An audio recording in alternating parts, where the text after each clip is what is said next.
Donc nous sommes toujours sur notre série d'enseignements intitulée comment changer ta vie ou ton monde en changeant tes pensées.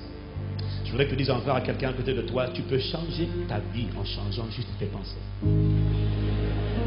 Oui, et comme je vois quelqu'un qui ne parle pas à son voisin, j'ai dit voisin, s'il ne te parle pas, parle-lui. S'il ne te parle pas, parle-lui. S'il ne veut pas répondre, bouscule-le comme ça. Dis à quelqu'un, tu peux changer ta vie, ton monde dans lequel tu vis, en changeant tes pensées. Oui, il y a toujours quelqu'un qui résiste à ce que je dis. Je sais que tu as dormi moins d'une heure cette nuit. D'accord, on a compris. Nous, on a dormi peut-être 4 heures cette nuit. Donc, écoute, il y en a qui sont pires que toi. Mais je veux que tu dises à quelqu'un, tu peux changer ton monde. Change de personne. Regarde devant, derrière toi. Change de personne. Il peut changer ton monde en changeant tes pensées. Oui, Jésus a dit tout est possible à celui qui croit. Tout est possible. Rien n'est obligé de rester figé. Tu n'es pas obligé de rester down, broke, opprimé, comprimé, déprimé, écrasé, oppressé. C'est un choix. Mais tu n'es pas obligé de rester comme ça. Si tu en as assez, ça peut changer. Quelqu'un me dit Amen. Ça peut changer. Et c'est simple pour que ça change. On a vu nous sommes dans la 4e semaine maintenant. Donc je ne vais pas revenir sur ce qu'on a vu, mais je vous en supplie, prenez ces enseignements. Mon ami, c'est trop important. Tu dois le réécouter jusqu'à ce que la parole devienne chère. Quelqu'un me dit Amen. Rappelle-toi, si tu ne médites pas sur la parole de Dieu, tu méditeras sur les problèmes des médias, ce que les médias t'annoncent. Tu peux changer ta vie. En réalité, vous vous rendez compte, tu peux changer ta vie en changeant tes pensées, parce que au commencement était la parole, et on a dit que la parole est une parole, la pensée est une parole silencieuse. Au commencement était le logos. Tu peux changer ta vie en changeant tes pensées, parce que tout commence par la pensée. Tout commence dans la pensée. La pensée a créé le monde. Et en réalité, pendant que je méditais sur ces choses, la pensée qui me venait, mais réfléchissez un peu, considérez un peu. Est-ce que vous réalisez que la réussite ou l'échec dans la vie, c'est d'abord une question de système de pensée? Est-ce que quelqu'un peut dire amen, s'il est d'accord avec ça? La victoire ou la défaite, c'est une question de pensée. Parce qu'en fait, il y a des gens qui réussissent aux examens, mais qui sentent quand même qu'ils ont échoué. Donc, ce n'est pas une question de résultat, c'est une question de mentalité, de système de pensée. Ce n'est pas parce que tu as visé un objectif que tu ne l'as pas atteint que tu as échoué. On raconte cette histoire de ce jeune innocent, un jeune enfant qui lançait une balle dans un trou. Première fois, il lance et ça rate. Deuxième fois, il lance et il passe à côté. Troisième fois, à la première fois, il lance, il dit « Ah, qu'est-ce que je suis fort !» Deuxième fois, il lance et il passe à côté, il dit « Qu'est-ce que je suis fort !» Troisième fois, il lance, ça passe largement à côté, il dit « Je suis vraiment trop fort !» Il y a quelqu'un, c'est une question de perception. Non, mais dis-moi Amen. Amen. Mais le bonheur ou le malheur, c'est une question de pensée.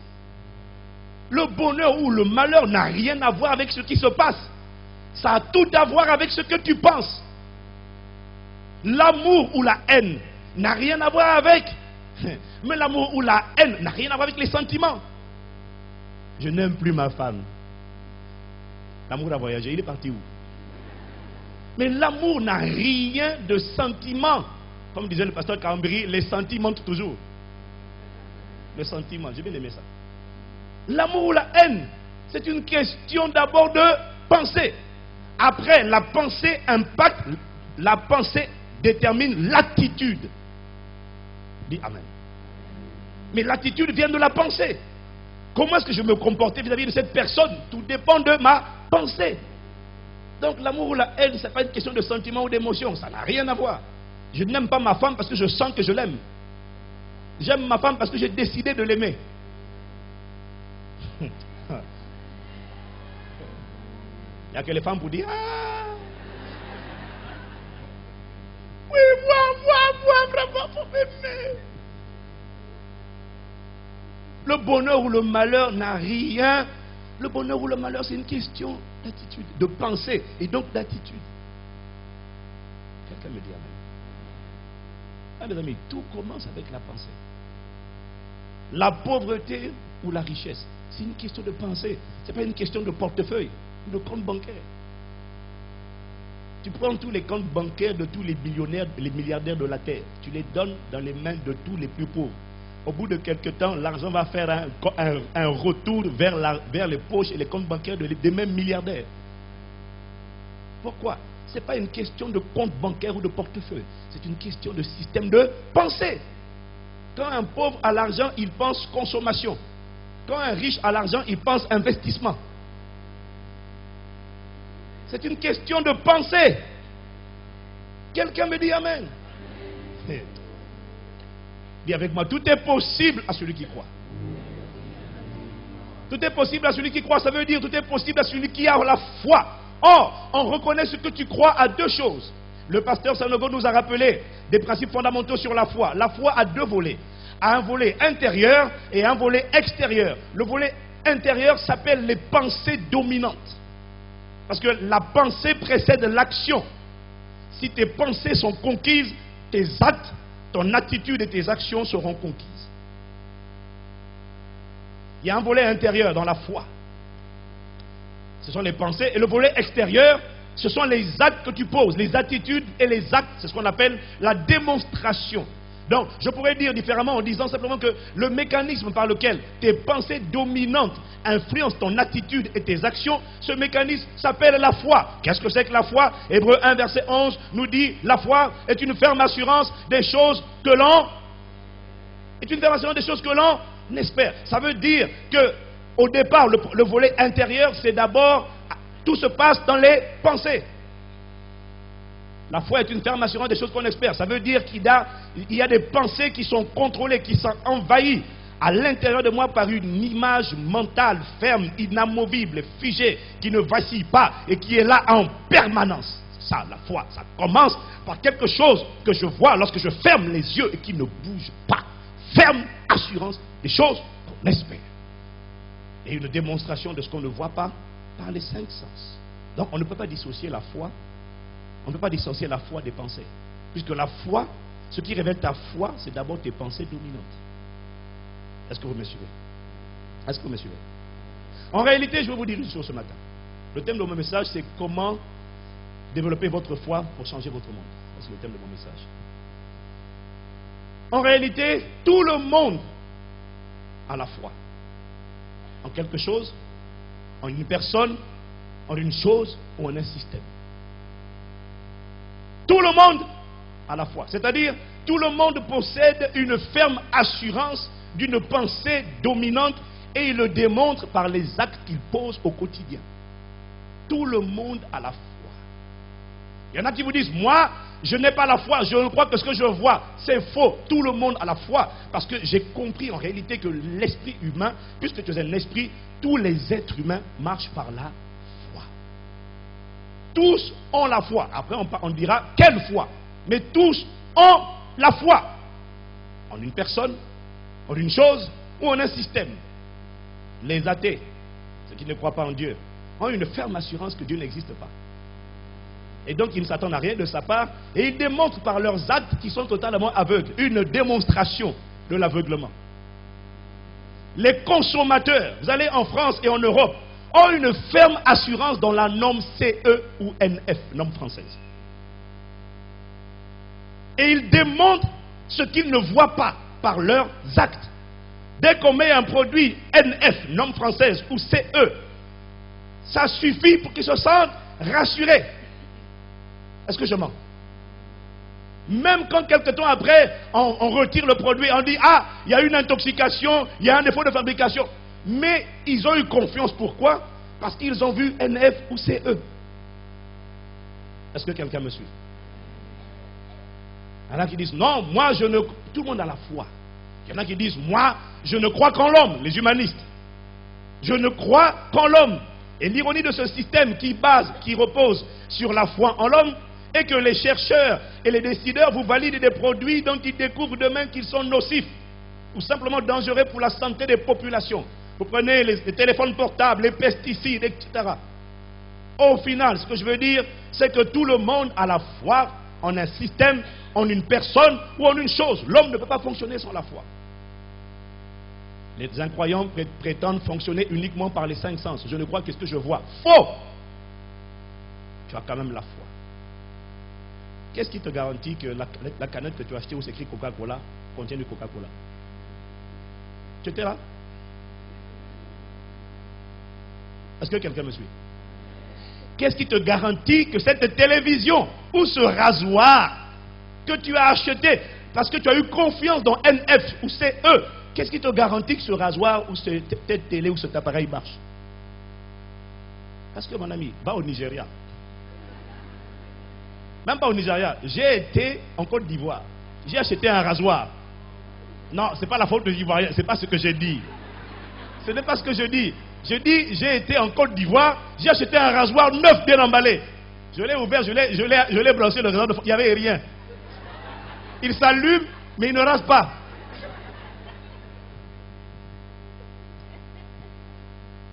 Est-ce que quelqu'un me suit? Mais toi, tu as la foi. Parce que tu n'étais pas là pendant la fabrication.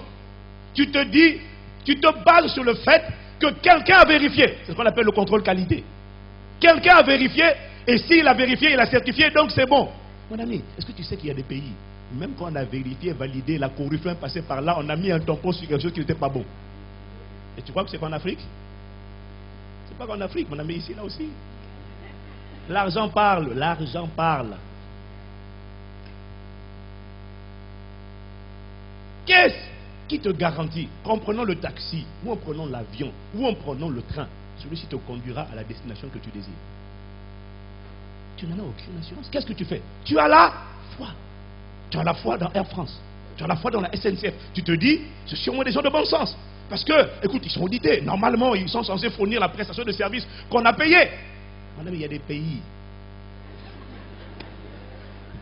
Il y a des pays où tout ça là, ça ne tient pas la route. Donc il y a des pays où naturellement sans faire d'effort, tu n'as pas la foi. Tu n'as pas du tout une ferme assurance. Est-ce que quelqu'un me suit? Donc quel est mon point? Mon point est que tout le monde a la foi. Tout le monde a une ferme assurance de quelque chose. Et il le démontre en posant des actes qui prouvent qu'il fait confiance. Tout le monde a la foi. Quand quelqu'un te dit j'ai pas la foi, il ment. Certaines personnes croient même plus dans le Dieu, dans le diable qu'en Dieu. Il y a des gens qui ont plus foi dans Satan. Comment? Ces gens-là croient les pensées et les paroles de peur, d'intimidation, d'incapacité, de haine, de doute, suggérées par le diable dans leur esprit. Ça veut dire qu'ils croient au diable. C'est ce que j'appelle l'effroi. L'effroi, vous savez que l'effroi, la peur, c'est une forme de foi. Ce n'est pas la foi en Dieu, mais c'est une forme de foi. Pourquoi? Parce que ça commence par une pensée qui va te faire accoucher quelque chose, mais que tu ne désires pas. Alors, l'effroi est une ferme assurance d'une chose que l'on n'espère pas du tout voir arriver, et une démonstration des catastrophes que l'on ne voit pas encore.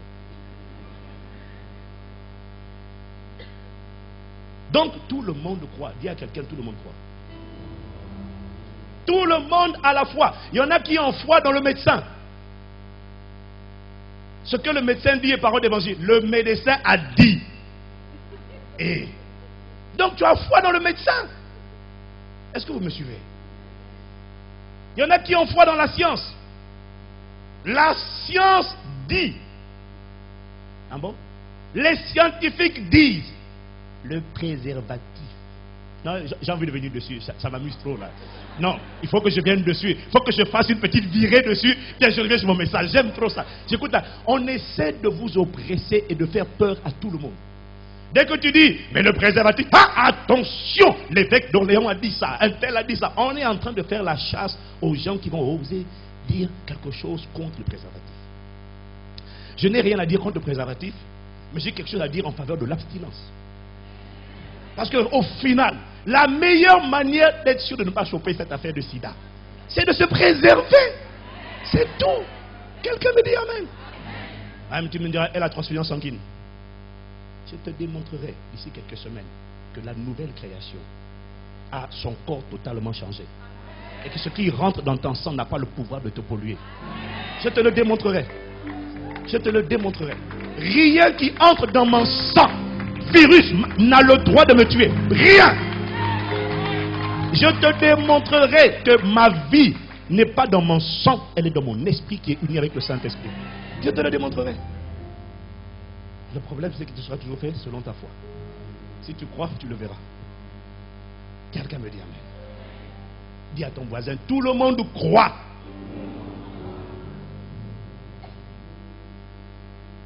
Mais la question, donc, n'est pas, est-ce que tu as la foi? La question est, sur qui places-tu ta foi? Et à ce sujet, Marc chapitre 11, Jésus dit, ayez la foi de Dieu. Il y en a qui ont la foi en le médecin ou la foi du médecin. Je vais vous expliquer quelque chose. On va aller dans Marc chapitre 11. La Bible, Jésus nous dit, ayez la foi de Dieu. Une autre traduction dit, ayez la foi en Dieu. Il n'a pas dit d'avoir la foi dans le médecin, dans la science, dans la norme française ou dans la norme Commission européenne, mais d'avoir la foi en Dieu. Marc chapitre 11, verset 21 jusqu'au verset 24. Est-ce que vous y êtes? Alors, selon la version que vous avez, voilà, on va d'abord lire. Pierre, se rappelant ce qui s'était passé à propos du figuier, ça c'est moi qui dis, lui dit, Rabbi, regarde, le figuier que tu as maudit s'est desséché. Jésus leur dit, ayez la foi. La version Nouvelle Bible seconde dit la foi de Dieu. Et d'autres versions disent, ayez la foi en Dieu. Dis Amen. Alors en vérité, je vous le dis, celui qui dira à cette montagne, ôte-toi de là et jette-toi dans la mer, sans hésiter dans son cœur, mais en croyant que tout ce qu'il dit arrive, cela lui sera accordé. C'est pourquoi je vous dis, tout ce que vous demandez en priant, croyez que vous l'avez reçu, et cela vous sera accordé, ou encore vous le verrez s'accomplir. Dis à quelqu'un, aie la foi de Dieu. Le mot ayez, c'est le mot grec écho. Ça veut dire posséder ou détenir. Et dans le texte grec, voilà ce que ça écrit. Ayez la foi en Dieu, ça s'écrit écho pistis théos. Et dans le texte grec, le mot en, Dieu n'existe pas. Le mot en n'existe pas. Voilà pourquoi certains ont traduit par ayez la foi en Dieu, parce qu'il fallait bien mettre quelque chose qui les relie.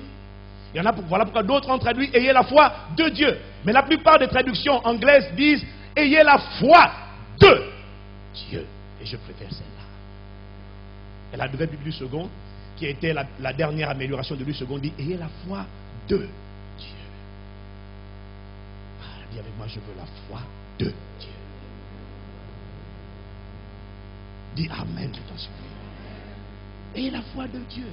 Quand tu lis, tu vois, quand tu lis Galates chapitre 2, vous savez, les gens qui ont traduit au début la Bible, les francophones, généralement, quand ils traduisent la Bible, ils sont souvent très très prudents. Ils sont souvent très prudents et très réservés à l'idée de faire sortir des fois certaines vérités que l'on trouve dans le texte grec. Ok. Quand vous allez dans Galates chapitre 2 au verset 5, il dit ceci. J'ai été crucifié avec Christ. Et si je vis, ce n'est plus moi qui vis, c'est Christ qui vit en moi. Si je vis maintenant dans la chair, c'est-à-dire dans mon corps, je vis dans la foi. En fonction de la version, celle-là, Nouvelle Bible seconde dit, je vis dans la foi du, pas en, mais la foi du Fils de Dieu. C'est-à-dire la foi de Dieu sur terre. Je vis avec cette foi. C'est ce que dit Paul, littéralement. Qui m'a aimé et qui s'est livré en moi. Qui s'est livré, pardon, pour moi. Qu'est-ce que c'est que la foi de Dieu? C'est la foi qui se repose sur les paroles et les promesses de Dieu. La foi de Dieu, Seigneur. La foi de Dieu, dis avec moi encore la foi de Dieu. La foi de Dieu, comment elle fonctionne? C'est une foi simple.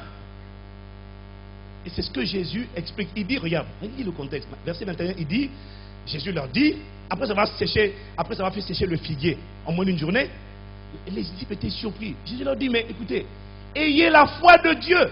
Sous-entendu. Et après, il explique c'est quoi la foi de Dieu. Il explique juste après. Il dit, je vous le dis, si quelqu'un dit à cette montagne, déplace-toi de là, jette-toi dans la mer, s'il ne doute pas dans son cœur que ce qu'il dit arrivera, il le verra s'accomplir. Il est en train de vous dire comment fonctionne la foi de Dieu. Comment fonctionne la foi de Dieu? Il dit, et il n'a pas un seul. Est-ce que tu crois que quand Dieu a dit que la lumière soit, est-ce que tu crois qu'il s'est dit, et si la lumière ne vient pas, comment on fait? Est-ce que tu crois que quand Jésus a dit au figuier, à partir d'aujourd'hui, plus jamais, plus aucun fruit ne sortira de toi? Est-ce que tu crois que Jésus s'est dit, ah, j'espère que cette parole va s'accomplir? Parce que là, doucement, doucement. Est-ce que tu crois qu'il a eu cette attitude? Non. Dis non. Pourquoi? Il dit, il ordonne, il ne doute même pas un instant dans son cœur que ce qu'il dit va s'accomplir. Et il le voit s'accomplir. Ça, c'est la foi de Dieu. Dis à quelqu'un, ayons la foi de Dieu.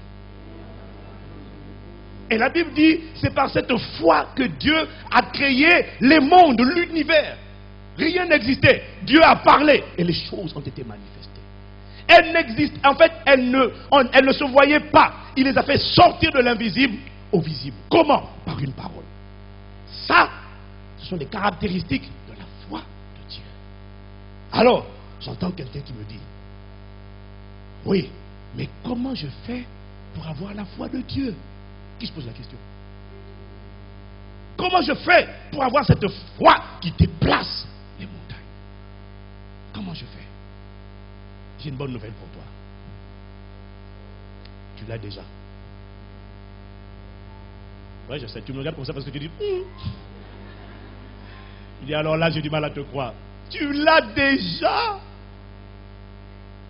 Écoutez-moi, nulle part dans les épîtres, je dis bien, faites une distinction entre les évangiles et les épîtres. Les 4 évangiles et les épîtres.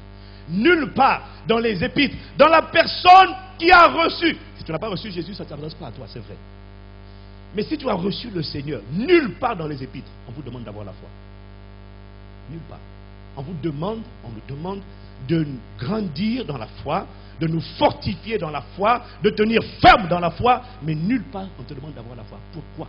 Parce que tu l'as déjà lorsque tu as reçu le Christ Jésus dans ta vie. Pourquoi? Parce que l'Esprit qui est venu habiter en toi, le Saint-Esprit, est l'Esprit de foi. 2 Corinthiens 4, verset 13. Voilà ce que Paul écrit.